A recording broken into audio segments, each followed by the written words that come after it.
In today's video, I am going to teach you how to connect Printful to your Wix website. To begin, make sure you are already logged into your Wix account and on your website dashboard. This is where you will manage your store and add new products. From the left side menu, click Catalog.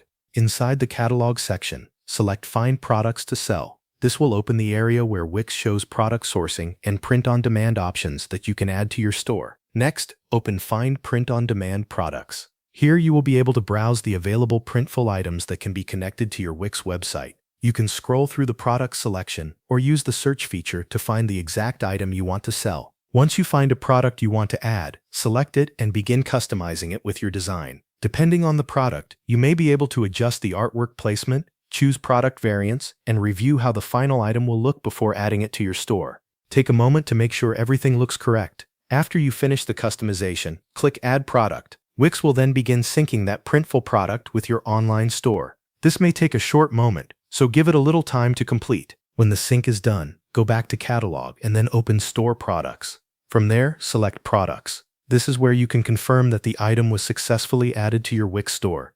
Look through the products list and verify that your new Printful product appears there. If you want to make any changes, click on the product. You can edit details such as the product name, description, pricing, images, or inventory settings. This gives you a chance to make sure the listing matches the way you want it to appear to customers.